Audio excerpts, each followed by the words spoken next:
Olá, boa noite. Boa noite, gente. Tudo bem? O pessoal está entrando.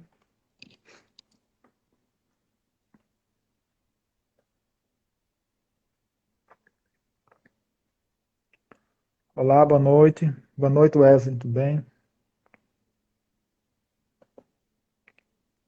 Boa noite, Gi Camilo, não é isso? Tudo bem?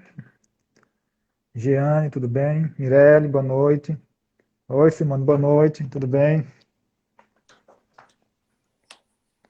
pessoal está entrando Boa devagarzinho. noite, doutor André. Tudo Boa jóia. noite, doutora. Tudo bem? Como é que vai? Tudo jóia? Estamos aqui mais uma vez aqui para a gente conversar um pouco sobre esse assunto tão polêmico, né? Tão estudado, tão debatido e muitas vezes Mal também tão interpretado, mal ainda vítima de interpretado, não muito é isso? preconceito também, viu? Inclusive entre colegas médicos. É, infelizmente.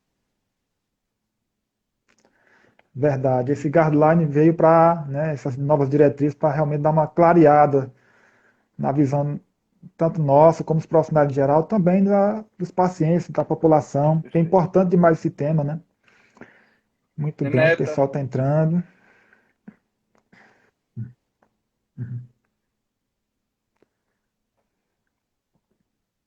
A tela fica dividida. Rayane, boa noite, gente. Muito bem, o pessoal está entrando. Deixa eu ver como é que estamos aqui. Gente, sejam todos bem-vindos à nossa live, tá? Essa live, eu estou aqui com o Dr. Helder, a gente vai falar sobre a fibromialgia, sobre o novo guideline de diagnóstico, as diretrizes de diagnóstico para a fibromialgia. É um artigo inédito, ou seja, o guideline nada mais é do que uma reunião de vários estudos, pegar um grande corpo de estudos sobre o assunto, tudo que é relevante sobre o tema, e juntar como informação, como diretriz para profissionais, ou seja, como guia clínico para os profissionais, como uma forma realmente de auxiliar os profissionais para chegar a esse diagnóstico, ou seja, para vários profissionais poderem ter mais uma concordância no diagnóstico, chegar de forma convergente ao mesmo ponto. E o Dr. Helder vai falar um pouco para a gente, né, desse guideline, que esse artigo, a gente pensa assim, já é velho, já está em 2017, mas não, é fresquinho, tá? Guideline não sai sempre não. Então, a gente vai falar um pouco sobre a forma de avaliação que mudou, sobre os questionários que tem atualmente sobre isso, e de onde vem? As pessoas sempre querem perguntar, né, doutor Helder? De onde vem a fibromialgia? Qual a causa da fibromialgia? Por que ela surge? Né? Assim, é um grande dilema. E as pessoas encontram muitas informações equivocadas, descontextualizadas na internet. Muito blog que fala muito sobre dor, sobre fibromialgia, mas fala é, dando mais ressalto aos sintomas, né, ao sofrimento. E isso, de certa forma, só ouvir informação que fibromialgia é sofrimento, fibromialgia não tem tratamento, fibromialgia é isso e aquilo, isso não contribui, na verdade, isso gera mais ainda, chama catastrofismo, as pessoas ficam com mais pensamento negativo referente ao problema, né? Então, esse guideline é de suma importância para a gente melhorar um pouco, clarear mais a visão, vamos dizer assim, e vamos ajudar muita perfeito. gente com isso. O pessoal está entrando ainda. Fernanda, bem-vinda. Bem, acho Vamos que já temos já uma iniciar, né? quantidade de pessoas, a Bom, gente já gente, pode vamos começar. tentar falar. A gente está entre Uhum. muitos que são aqui pacientes, né? Provavelmente deve ter alguém que convive aí com fibromialgia entre os espectadores ou com qualquer tipo de dor crônica, né? Mas esclarecer sobre sobre o que é a fibromialgia primeiro, né? Que acaba sendo uma doença invisível, né? É uma doença invisível porque a gente corriqueiramente recebe pacientes que já vieram de uma enxurrada de profissionais, sejam colegas médicos, sejam fisioterapeutas, faz exame, gasta demais e não acha absolutamente nada, né? Então, vem o questionamento, de onde é que vem essa minha dor, né? Então, a fibromialgia nada mais é do que uma entidade onde há dores difusas osteomusculares, né, do músculo esqueléticas, em que não só é caracterizada por dor, mas também por alterações a nível cognitivo, a nível comportamental, né, Então, antigamente achava-se que era só, nos primeiros guidelines, que era só a dor, pontuavam o número de dor que o paciente tinha e acabava tentando se excluir outras doenças antes de dizer que era fibromialgia. E isso aí, com o tempo, foi caindo por terra, né? Então, para que serve o nosso sistema nervoso? Nosso sistema nervoso, desde a ameba até o ser humano, serve para botar o meio exterior em contato com a gente, de forma tal a gente responder aos estímulos do meio, seja luminosidade, seja audição, seja gosto, seja estímulo doloroso, seja estímulo tátil. E a gente interage com o meio ambiente através do nosso sistema nervoso. Mas essa interação, ela pode adoecer, né?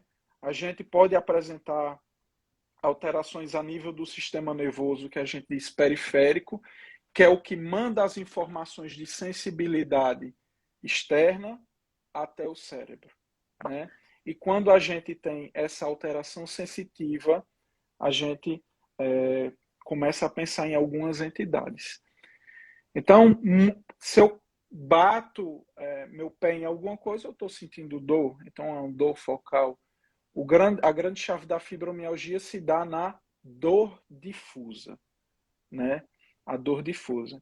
Então, existem dois tipos de colocações de dor na fibromialgia que é importante a gente dizer, que é a hiperalgesia e que é a alodinia. O que é hiperalgesia? Mas que o cérebro interpreta muito mais, ele se sensibiliza muito mais com aquela dor do que normalmente seria. Então, diz que o homem é mais mole, né? E de fato é, né? Então, digamos que a mulher sinta determinado tipo de dor e o homem sente determinado tipo de dor. Para um mesmo estímulo, você pode ter percepções de dores diferentes, né? Então, uma furada de agulha pode doer absolutamente nada para uma pessoa e pode ser um horror para outra e levar a pessoa, por exemplo, a um desmaio, né? Então, aquele estímulo está hiperálgico, ele está respondendo mais do que eu deveria ser. E a alodinia, que é muito comum em pacientes com fibromialgia, são dores estimuladas dores desencadeadas por estímulos que normalmente não causam dor. Então, um simples toque, um simples aperto pode provocar dor. Ora, um músculo saudável, né, doutor André, a gente toca, a gente palpa, a gente aperta. Isso. Se você não tiver nenhuma lesão, não vai doer. Você não passou o dia na academia, né? Fazendo microlesões, não vai doer. Se você está uma pessoa ali em repouso, normal, sem lesão, o estímulo do aperto não provoca dor. E o que a gente vê corriqueiramente no paciente com fibromialgia? Tudo dói, né? E aí, de onde vem essa dor? Não conseguimos chegar ainda a uma conclusão. É multifatorial. O que se sabe é que não é só uma privação emocional, como muitos colegas acham, não é frescura, existe alterações sim orgânicas a nível funcional. Quando a gente pega os pacientes com fibromialgia e faz a dosagem de uma substância chamada substância P no LCR, a gente vê níveis 3, 4 vezes aumentada dessa substância. Quando a gente faz uma ressonância funcional, a gente vê concentrações mais elevadas de glutamato a nível de ínsula, a nível de hipocampo, que estão diretamente relacionadas com o estado emocional. Então, sim, a doença é orgânica, a doença existe. Não é um diagnóstico de exclusão mais, porque quando chegava o paciente antes com dor por todo canto, aí vai para o reumato faz todo aquele catatal de exames, que em alguns casos devem ser feitos, mas com responsabilidade, né? Vai para o ortopedista, depois vai para o neuro, depois vai para médico de dor, depois vai para o gastro, e aí, não achou nada, então você tem fibromialgia. Então, não é mais assim, né? Os guidelines de 2011, que foram revisados, eles já começaram a trazer o seguinte, olha, vamos ver aqui se o paciente, vamos palpar aqui 18 pontos do paciente, e se em 11 desses pontos tiverem dor, provavelmente é fibromialgia. Antes de 2011 era assim, né?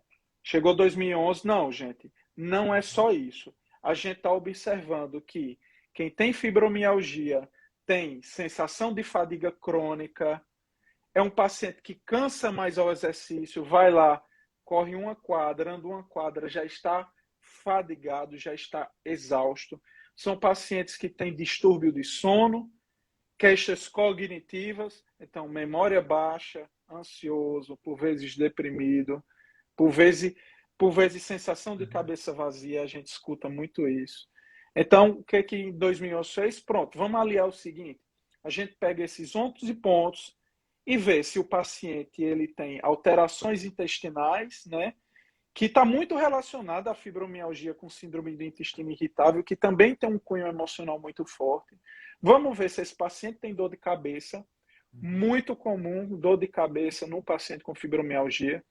Então, são pacientes que vivem fazendo tomografia, vivem fazendo ressonância, quando no máximo só precisava de uma, né? Porque não vai achar nada. A própria fibromialgia é responsável por dor de cabeça, né? Está dentro dos critérios, né, André?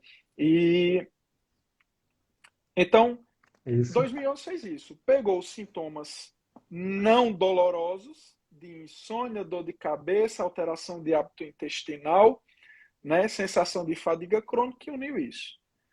Foi se vendo o que aconteceu. Mesmo assim, havia atrasos ou hiperestimava os diagnósticos. Até que, a partir de 2016, 2017, se revisar. E se abandonou a contagem do número de trigger points, os pontos dolorosos, né? E passou-se a avaliar a escala de dor generalizada.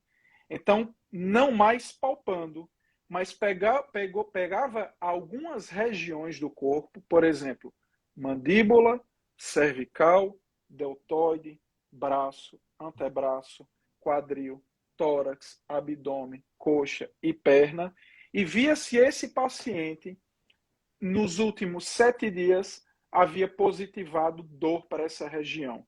Tá? Associada a isso, né, que seria acima de 7 pontos destes, se somou ao índice de gravidade da dor na fibromialgia, onde é avaliado a cefaleia, a fadiga, a perda de memória. Então, unindo-se isso tudo, esse guideline ele mostra que não mais é uma doença de exclusão e deve ter o seu diagnóstico precoce. Tem pacientes que levam anos para alguém chegar e dizer, olha, é fibromialgia. Tá? Então, são pacientes que gastam muito, com muitos exames, da cabeça, faz tomografia da barriga, faz tomografia do tórax, vai no cardiologista, faz eletrocardiograma, não satisfeito faz eco, não satisfeito vai fazer o ergométrico com dor no peito, né? Aí vai para o ortopedista, o ortopedista pede raio-x, pede ressonância da coluna, né? Acha um desviozinho, culpa o desvio, né? Vai, Acha um abalamento discal, vai culpar o abalamento, exatamente. ou até Aí mesmo diz, outra não, doutor, coisa. mas eu também estou dormindo. Não, eu só resolvo sua dor se você não está dormindo, vai cuidar com o psiquiatra, vai cuidar com o neurologista. Aí chega no psiquiatra, não, doutor, é que eu não consigo dormir, mas eu tenho uma dor. Olha, a dor vai cuidar aí com o ortopedista.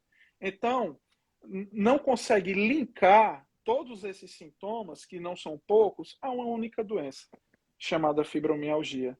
Né? Então, não é mais diagnóstico de exclusão. Aí, o que acontece? A maioria desses pacientes visitam pronto-socorro, visitam um profissional de saúde que não se atentou a isso, Tome morfina, tome codeína, né? Tome os PETs de opioide, e aí o que acontece? Cronificação dessa dor, adicção, vício.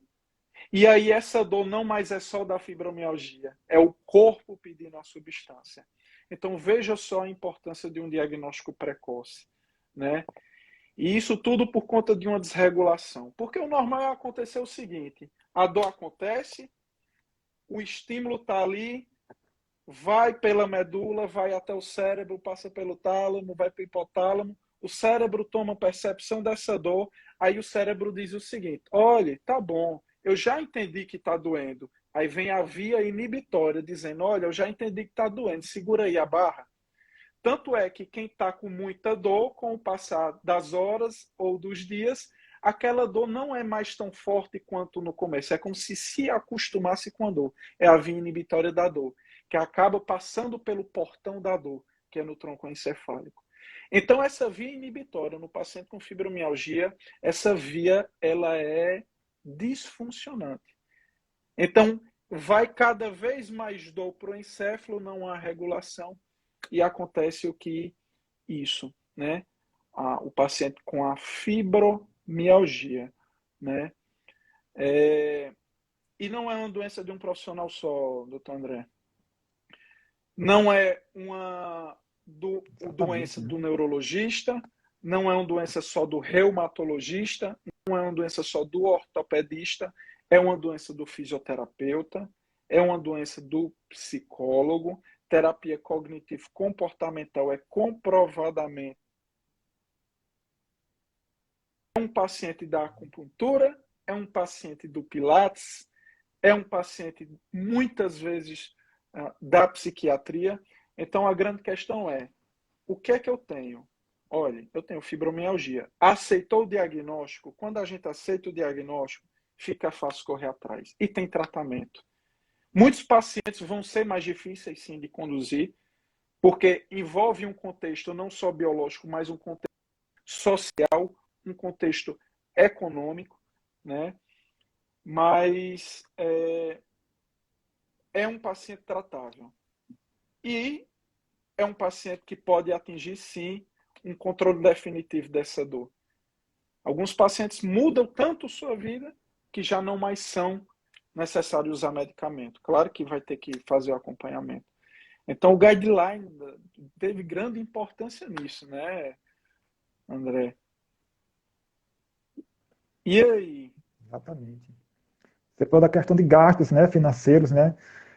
Não encontrei dados referentes ao Brasil quanto a gastos, né, de pacientes com esse diagnóstico que vão correndo atrás de exame e tudo, mas na Espanha, em média de 13 bilhões por ano Nossa, de euros, viu?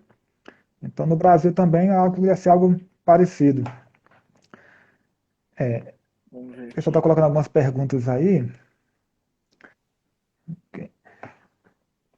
A gente pode continuar, quando chegar no final, a gente vai responder algumas perguntas específicas, tá Pronto. bom? Acho que fica melhor assim, para Tem a uma gente não interrogaçãozinha aqui, ir né, pausando. gente? Vocês podem enviar as perguntas para vocês até essa interrogação aqui embaixo, que fica mais fácil da gente procurar.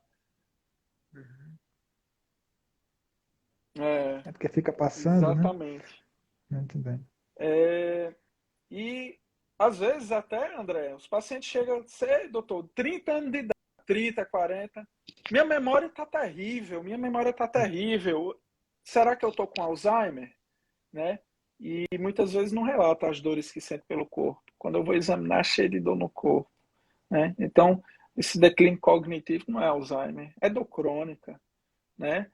Nossa mente ela só processa bem a informação e a memória quando a mente ela está íntegra. Né? E a contribuição do ponto de vista de fisioterapia, Exato.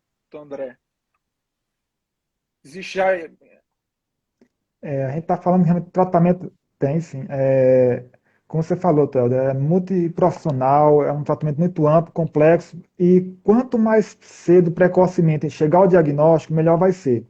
Porque muitas vezes o paciente fica frustrado. Ah, minha ressonância deu que eu tenho um abalamento discal. Uns dizem que o abalamento discal gera muita dor, outros dizem que não. Aí esse paciente procura outras informações, vê que realmente não gera tanta dor assim, não gera tanto sintoma, e as dores dele são mais difusas, são as dores mais centrais, mais localizadas. Ele não tem também o tipo de característica de dor irradiada, né, uma dor radicular, não tem esse tipo, ele não tem essa característica, né, de alteração de reflexo, alteração de, vamos dizer assim, testes neurais positivos. Então é um paciente que ele realmente sofre muito para chegar a um diagnóstico.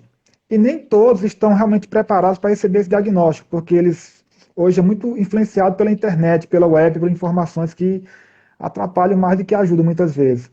Então, o paciente ele quer muito saber o porquê de sentir essas Isso. dores, né? Isso, ele tem muita essa pergunta, por quê? Quanto a esse porquê, né, doutor, a gente viu que ainda é muito debatido isso, não se tem uma causa muito específica. Tem algumas teorias que classifica o tipo de dor da fibromialgia de uma dor chamada nociplástica. Nós temos três tipos de dor no nosso corpo: a nociceptiva, uma neuropática que é radicular, e a nociplástica, que é a dor que representa a fibromialgia, que é uma dor difusa, espalhada, disseminada, né?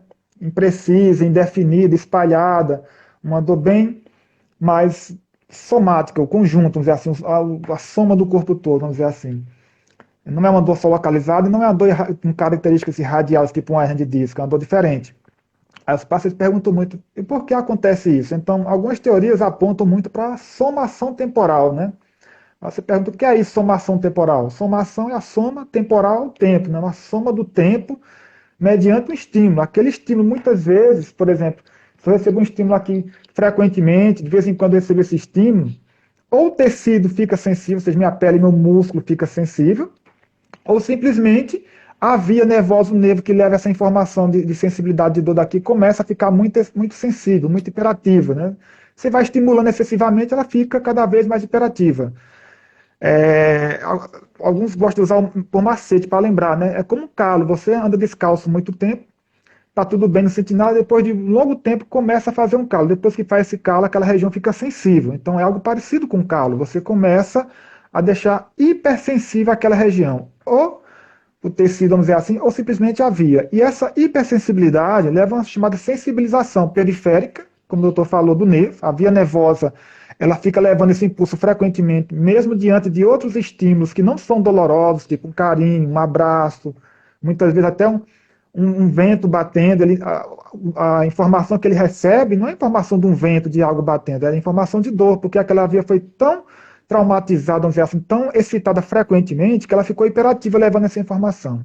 Ou essa informação fica sendo periférica, essa disfunção da informação é da via de condução, seja do nervo, seja da fonte elétrica, vamos dizer assim, que leva a informação para o cérebro, ou o próprio cérebro que fica muito estimulado, aquela zona referente a esse estímulo. Então, a sensibilização pode ser periférica e ou central, né? Costumo dizer. Então, isso é uma das teorias de como acontece, como o professor, como o doutor Helder falou, das vias nervosas que levam, que inibem. Então, essa via de inibição acaba ficando comprometida. E essa via de receber a informação desse impulso fica muito hiperativa. Então, muitos perguntam, como assim fica hiperativa? É muito simples de falar sobre isso. Né? Por exemplo, um alarme de incêndio de um prédio. Se esse alarme não estiver funcionando bem, esse alarme foi feito para disparar apenas quando Isso. tem fogo, né? Ou seja, tem algo realmente que vai gerar dano, né? Algo ameaçador. Mas se esse alarme estiver muito sensível, ele vai disparar com qualquer coisinha. Se esquentar qualquer coisinha ali dentro, ele vai disparar. Outra comparação, você pode comparar isso, o que acontece com o nosso corpo, com o paciente fibromialgico, tipo um alarme de um carro que fica, vamos dizer assim, muito sensível. Então, um alarme muito sensível, ninguém pode encostar no carro, um passarinho não pode nem encostar no capô porque ele dispara. Ou seja, informações que seriam coisas naturais, ele está tão sensível que qualquer coisa dispara o alarme. Esse alarme é a dor. E essa alteração dos alarmes de dor é o que gera esses sintomas disseminados pelo corpo, sintomas somáticos, né, sintomas no corpo. E esses sintomas, o tratamento não tem assim um tratamento definido, né? Como falou, é multiprofissional. Tem pacientes que precisam muito acompanhamento psicológico, psiquiátrico, outros precisam mais voltado para uma prática esportiva. Então o tratamento é muito amplo, não tem como falar sobre tratamento nessa live, né? Mas vamos dar uma pincelada rápida, porque é um paciente que tem, vamos dizer assim, pensar em 5 pilares no paciente. Ele tem fator cognitivo, ou seja, ele interpreta de forma equivocada sua dor, seu problema, informações erradas que ele recebeu. ele vê seu problema de uma forma muito negativa, vamos dizer assim. Muitas vezes ele está catastrofizando, ou seja, ele pensa logo que tudo vai gerar uma coisa negativa, vai dar errado. Ou seja, eu não vou fazer tal atividade porque vai dar errado, vai me magoar, eu vou sentir dor. Eu não vou fazer isso por conta que fica com medo de sentir dor muitas vezes. Então é um paciente que acaba se tornando um evitador de certas coisas. A vida dele Evitar, passa a ser em exato. torno de evitar sentir dor. Ele veio evitar. A gente gosta de brincar, chama de o evitador, né? Evitador, ele não é um confrontador, ele não vai confrontar a dor para realizar suas tarefas da vida diária, de trabalho, de lazer. Então, quando o paciente deixa seu trabalho, deixa seu lazer, é um paciente já bem comprometido, que dificulta muito o tratamento de qualquer profissional. Então, o paciente não deve ser, a gente induz muito hoje, né, doutor?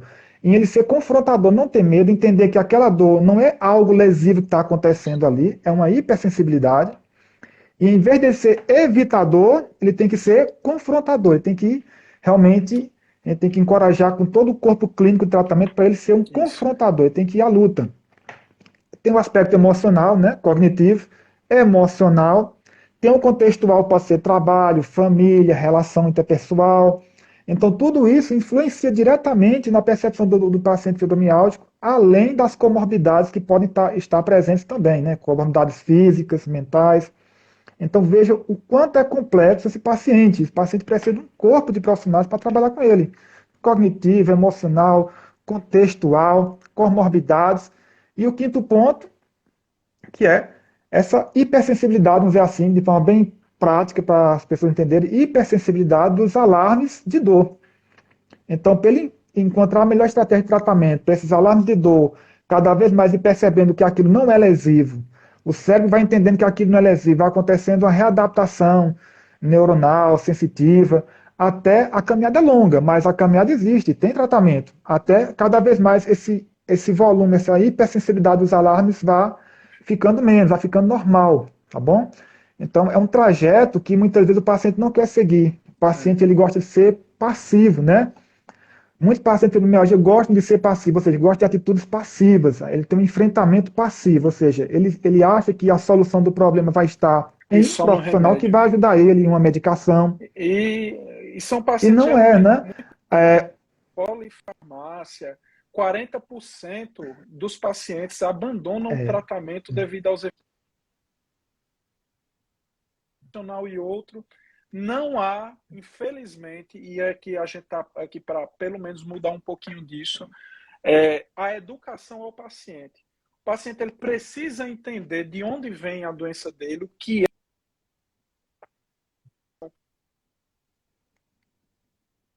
Então, precisa. Tá escutando direitinho? Pronto. repete, Então, tem uma assim, travadinha, o mas paciente repete ele um pouquinho. precisa receber essa educação, né? De doença, desde uma enxaqueca. O paciente ele precisa saber como é que acontece a enxaqueca. Porque sabendo de onde vem sua doença, ele consegue, muitas vezes, tá, o que provoca. Ele começa a perceber no dia a dia o que provoca, né? Então, existem medicamentos para diminuir, sim, esses impulsos de dor ao cérebro, anticonvulsivantes, alguns antidepressivos, né, principalmente alguns analgésicos, que entram na jogada, mas no contexto de casa, às vezes está brigado com o marido, está brigado com o filho, aquilo já estimula ali o hipocampo, a ínsula a produzir mais glutamato, diminui a serotonina baixa, diminui o controle inibitório da dor. Então, assim, é tudo muito imbricado, tudo muito ligado, né? A gente precisa educar de como é que há uma melhora da dor e estar disponível. Não é todo profissional que gosta de cuidar do paciente com fibromialgia, não, viu, André? Tem que ter É, resiliência, tanto o profissional verdade. quanto o paciente, né? Mas precisam de ajuda. E procurar doenças que podem estar ligadas. Síndrome do intestino irritável, doença celíaca, a apneia obstrutiva do sono também está muito relacionada com dor crônica, né? Então, são coisas que devem levar à percepção de fato, né? Verdade, muito bem colocado. Então, esses pilares que a gente estava citando, todo esse contexto, né? Aí o pessoal pergunta sobre o tratamento, né? O tratamento tem a parte medicamentosa, a parte de educação em dor, a parte cognitiva de ser trabalhada, tem um contexto grande. Então, cada paciente muitas vezes tem seus detalhes. Alguns têm mais necessidade em um campo e outros no outro. Alguns são mais necessidade no campo emocional, outros no campo cognitivo, outros no campo da comorbidade, outros no campo realmente de educação, de entender o problema e de encontrar a melhor estratégia de enfrentamento. Esses pacientes que eles abraçam o tratamento e vão realmente à luta, eles, a gente trabalha, doutor, com um processo chamado de exposição gradual nesses pacientes, ou seja, ele tem que fazer alguns exercícios ou tarefas que Bacana. não disparem esse alarme de dor, ou seja, fazer o sistema nervoso central dele ou periférico, não, fazer tarefas que ele não dispare. É como se fosse aquela brincadeira do parque de diversão antigo, tem aquele brincadeira do martelo, né? Você batia o martelo embaixo, aquele objeto subia quando batia e batia no gongo lá em cima. Aquele gongo como se fosse um alarme de dor, só que aquele alarme está muito baixinho, qualquer coisa que bate já dispara aquele gongo. Então, para esse gongo começar a ficar mais alto, para demorar mais a chegar nele, a bater nele, tem uma estratégia de enfrentamento médica, medicamentosa, psicológica e de exposição gradual. Exposição gradual a movimentos, exercícios, estratégias de cargas, para esse alarme ir dessensibilizando. Isso é um processo longo, vai demorar, não é uma coisa rápida que vai ser em 1, 2 meses, não. Então o paciente tem que estar bem orientado, bem consciente sobre isso, para ele poder enfrentar, porque muitas vezes ele inicia uma tarefa, um tratamento, né, uma medicação, uma terapia, e ele demora a ver o resultado, ele já fica frustrado, ele Isso, quer desistir antes da demais. hora, né? Acontece muito isso. Então, muda, É é complicado exatamente demais. isso, doutor André. Mudar a percepção do paciente é muito importante, né? A terapia é muito importante. Veja só, olha como é. Acho que todo mundo já viu isso. Paciente todo tatuado com medo de agulha, com medo de uma injeção. Já viu isso? Né? A dor é a mesma. A Já. ocasião é diferente. Lá ele está com medo. O medo dispara a dor, diminui o limiar, diminui o gongo, né? O prazer, o É, gostar, o desejo diminui a dor, né? A mulher só suporta a dor do parto porque ama o filho. Em ocasiões anormais, aquela dor não é exatamente. suportável. O cara que tatua só suporta aquilo, só acha menos doloroso porque ele está sentindo prazer fazendo aquela arte, né? Então, a percepção da dor, ela envolve sim a questão psíquica. Então, não é que sua dor é invenção, sua dor é da sua cabeça. Não, a dor ela existe. Ela é agravada por questões psíquicas, o que é muito diferente. Então tem que ter essa percepção e as pessoas têm que parar também o preconceito. E não só o preconceito com quem tem fibromialgia, é um preconceito do próprio paciente contra ele mesmo, né? Teve uma pergunta aqui, doutor André, que é muito complexa. Quando há suspeita de fibromialgia, qual profissional? É uma pergunta extremamente difícil de Namíbia aí, né? Um abraço de Namíbia. É uma pergunta muito difícil, porque olha o que a gente diz. Tem dor nos ombros, tem dor no pescoço, tem dor no tórax, tem dor na barriga, né? Tem dor no, na cabeça, tem dor na cervical, tem insônia, tem alteração cognitiva. Então, qual profissional procurar?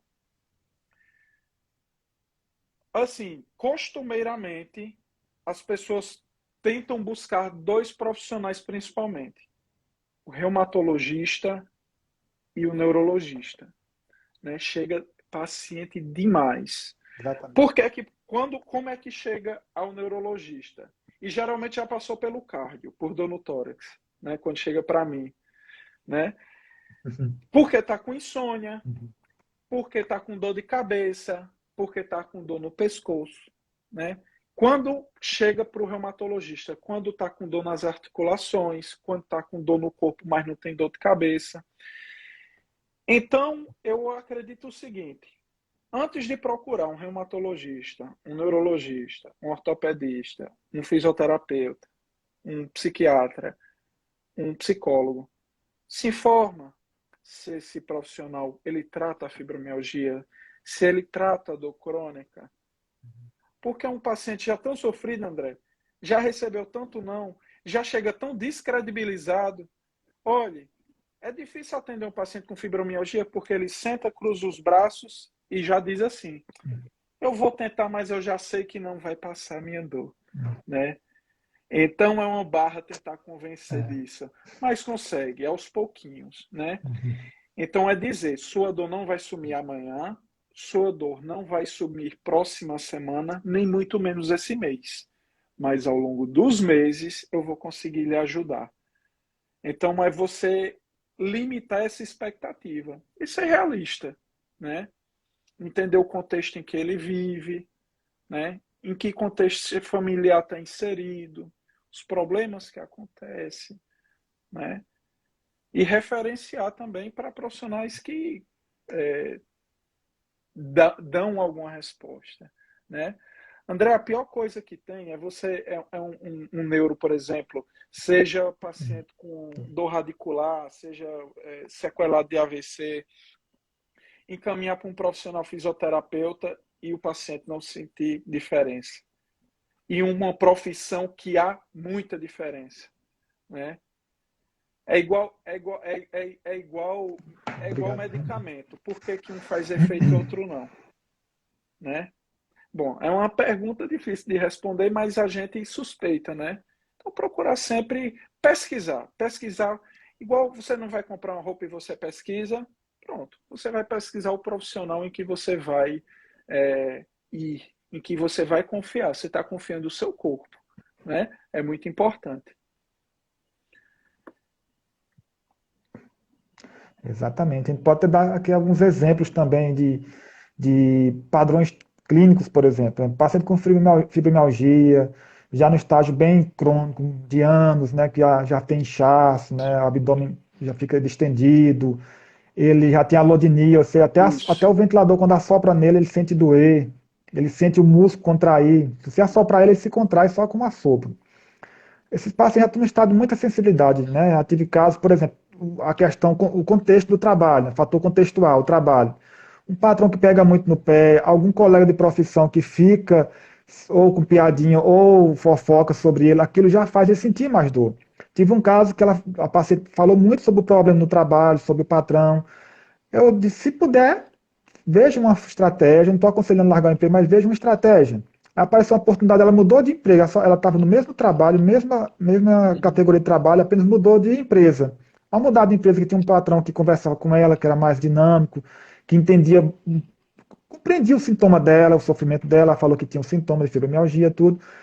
Então, a forma como ele acolheu o funcionário fez toda a diferença. O paciente se sentiu melhor, mais acolhido, as dores reduziram drasticamente, muito. A paciente estava vendo a vida com outros olhos, então já começou a incorporar uma atividade esportiva, ou seja, apenas por um fator, né?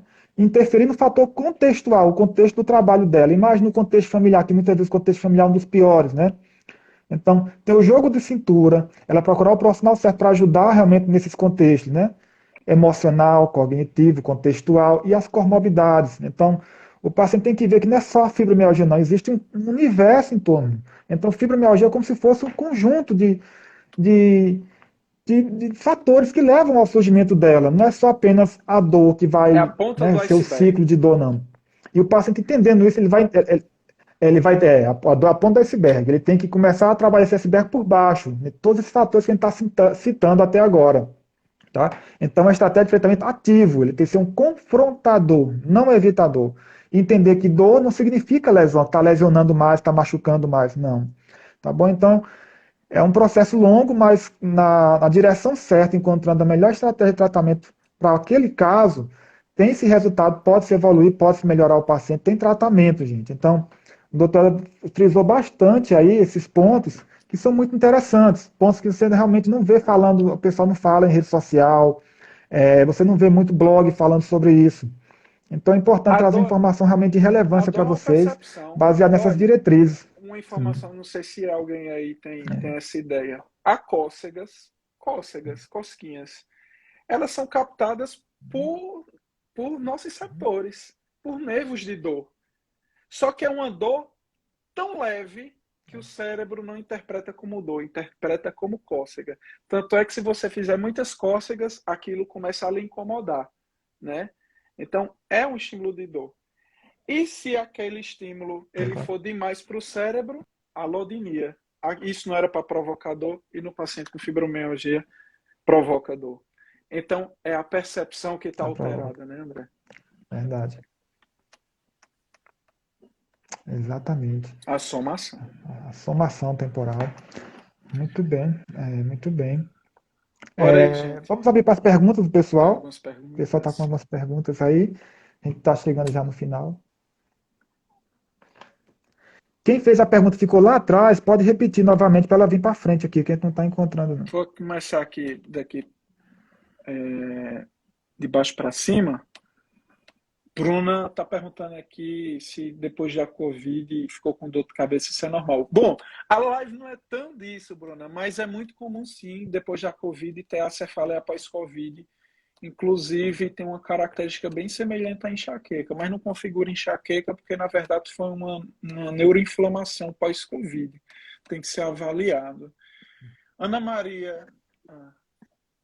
Isso do pós-Covid, né? Tem muita paciente, pessoas que tinham dor na coluna, dor em certa extremidade, depois do Covid, aquela dor, ela surge de uma forma diferente, ou seja, o que fazia melhorar antes, já atualmente não está mais servindo, vamos dizer assim. Está acontecendo muito isso, e os profissionais estão observando isso de forma geral, esse tipo de comportamento pós-Covid, de Ou pessoas que quem já tinha já tinham predisposição dor antes. passa a ter, principalmente enxaqueca. Predisposição. Ana Maria está perguntando se tem dado para a fibromialgia aparecer. Não tem, porém, é mais comum entre 30 e 60 anos e acomete mais mulheres. 2 a 3 mulheres a cada um homem, tá? Tá presente muito. A obesidade tem sido estudado como um fator de risco também e a presença de outras doenças autoimunes também. Mas essas relações não são é, é, inquestionáveis. Mas sim, é mais comum nessa faixa etária aí. A gente vê muita gente jovem também, mas entre 30 e realmente. É possível alcançar a cura da fibromialgia? É sim. Eu não sei se cura, mas um controle. E esse controle ele pode ser sustentado ou não. Entende? E é possível, inclusive, tirar pacientes da medicação e manter sem dor. É possível sim. Dor de cabeça tem a ver com problema de coluna? Pode ter sim. Até o terço médio aqui da cabeça, a inervação é da coluna cervical. Raiz de C2, C1, C2 e C3. Então pode ter relação. Vai dizendo aí, viu, doutor André? Se o senhor discordar aí. Tem outras perguntando aqui, não, tá ok, tá certíssimo. Outra perguntando, a fibromialgia pode ser hereditária? Bom, Né?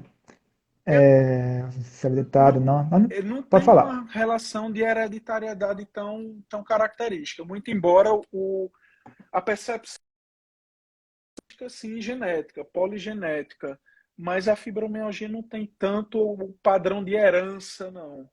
Né? Uma coisa é ser genética, outra coisa é ser hereditária. Genética provavelmente tem.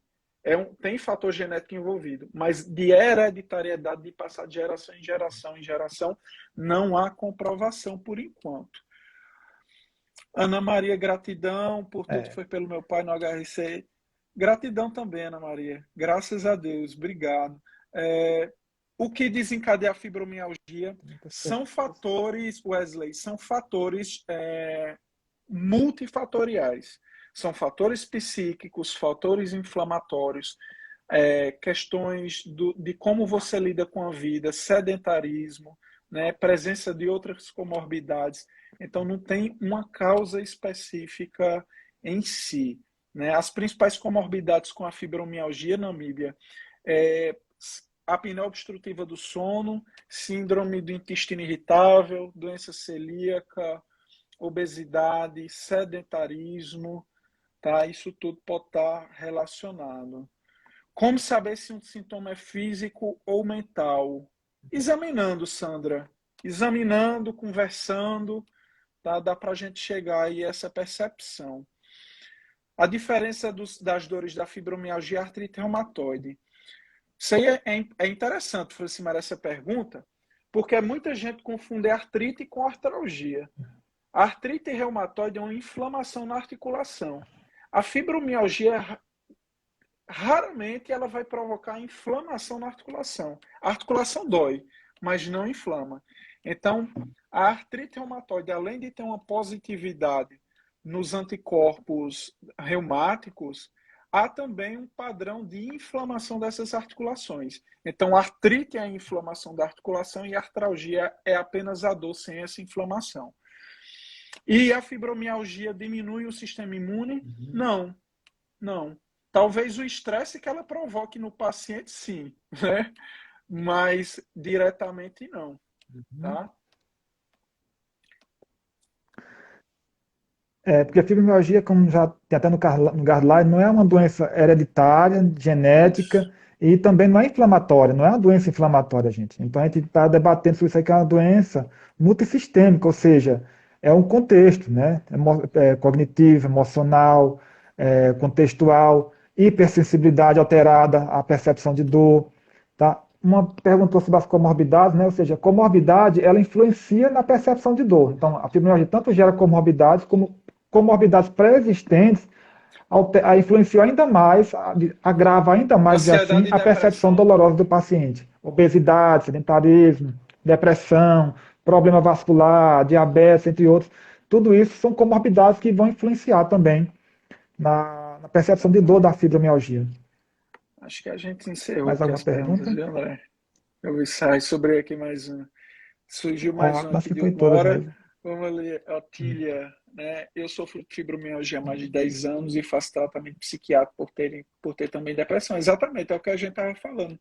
Está muito relacionado, Otília, e você faz bem manter esse acompanhamento, porque as doenças elas se relacionam. É necessário que você equilibre tudo para a gente conseguir chegar no objetivo. A fibromialgia pode deixar de ser crônica e passar a caracterizada como aguda a partir do tratamento? Pode. Existem as crises fibromiálgicas, inclusive, que deve ser tratada com muita atenção no pronto-socorro, evitar principalmente a opioide. Alguns pacientes meus que têm as crises fibromiálgicas, eu deixo uma cartinha para levar para o hospital, viu, André? Eu não deixo fazer morfina de jeito nenhum, de forma Uhum. alguma, senão cronifica. É melhor internar e tentar controlar a dor com algumas outras medicações do que tá conduzindo e viciando esse paciente aí. Porque o opioide vai provocar bem-estar até quem não tem dor, né? Imagine quem está com dor. Então vai querer sempre buscar aquilo. É verdade. Outra pergunta, com relação à fibromialgia com o DTM, qual a relação da fibromialgia com a DTM, né? Disfunção temporomandibular, É, né? Dor na são região duas doenças mandibular. diferentes, né? Lembrar que a fibromialgia pode provocar dor na DTM. Pode provocar e pode aumentar a percepção de dor ali, qualquer alteração na articulação temporomandibular, ele já tiver qualquer tendência a ter uma alteração, a fibromialgia vai salientar mais ainda essa percepção de dor, tá? Ela vai realmente ser ali como se fosse, vamos dizer assim, jogar combustível no fogo, né? Já ela vai Isso. realmente E aumentar aí aquela tem algumas percepção ali. suspeitas, ver se tem crepitação aqui na articulação, ver o tamanho da abertura oral, né? O paciente ele tem que, assim, não é lei, mas mais ou menos uma coisinha que eu uso, que é ver o tamanho da abertura oral. É, é normal que abra igual ou maior do que pelo menos 3 dedos. Abaixo, abaixo da abertura ocular, a gente tem que suspeitar do DPTM. Então é uma coisa que só sai no exame físico, não tem jeito. E outra coisa é realmente ver se tem a relação da articulação com o sintoma, ou seja, você pedir para ele Isso, movimentar, né, abrir e fechar, contra-resistência para o exato. lado, contra-resistência para um lado, para o outro, levar até o final e ver se isso influencia, ou seja, se realmente todos os movimentos geram dor ou só realmente um ou dois movimentos geram dor, ou seja, se for uma coisa relacionada à fibromialgia, geralmente É tudo faz isso. doer, ou seja, é uma dor mais geral. E quando é uma coisa mais articular, ela é uma coisa que tem mais uma preferência de direção, ou seja, uma direção Perfeito. dói mais, outra dói menos ou não dói. Então, essa diferença de uma dor geral para todos os movimentos da articulação para uma dor específica mais articular ajuda a diferenciar também. Não é sempre, mas é uma dica que pode ajudar. Perfeito. Bom, ok, mais alguém? A gente já está com Ligeira. quase uma hora, ó, passou rápido já. Muito bem. Foi ótimo. Foi rápido demais, hein? Então a gente vai agradecer, gente, a todos que estão participando, todos que participaram. Foi muito bom ter vocês aqui nessa live, foi muito interessante. É a Vamos primeira de embora. muitas, né? Esperamos assim, né, doutor? Para a gente poder debater mais sobre outros assuntos importantes, que esse mês é o mês da fibromialgia, muitas pessoas não sabem, né? Fibromialgia, lúpus e tem uma terceira que eu não estou lembrando agora. Então é importante demais falar sobre a fibromialgia, que é uma doença bem interessante, muito detalhista. Obrigado E obrigado, você. doutor Elton, ajudou muito a gente esclareceu muito, ou seja, abriu muito nosso leque, também o meu leque profissional de ver a fibromialgia, assim como alguns colegas que acompanham. A gente sabe que a grande maioria que está acompanhando a gente são pacientes, é o público em geral. A gente espera que a linguagem tenha ficado fácil, acessível, né, para a gente poder transmitir essa informação de uma forma E o mais pessoal ficou simplificada resistente possível para aí, não vocês, saiu tá ninguém bom? não, viu, André? Tá? É, É agradecer a mesmo. todo mundo Saíram não, estão que aqui até o depois finalzinho, de que um dia bom. aí cansado, atentou aqui os olhares para dois lutadores que estão tentando melhorar cada dia mais, né? Doutor André, obrigado pelo convite. A Medical também, obrigado pelo convite. Espero que venha mais oportunidades aí pela frente. Se alguém tiver alguma dúvida, pode falar, viu? Restou alguma dúvida, pode mandar no direct da gente, a gente vai fazer o possível para responder, gente. Fica à vontade. Meu canal o pessoal já conhece, pode ficar à vontade, sinta-se em casa. Então, agradecer também a Medical, agradecer a ti, valeu por tudo, obrigado pela atenção. Foi muito bom essa conversa e bate-papo com vocês. Então, Tchau, gente, pessoal. aguardo Boa vocês até a noite. próxima, viu? Tchau. Forte abraço a todos. Boa noite, gente. Tchau, tchau. Encerrar aqui.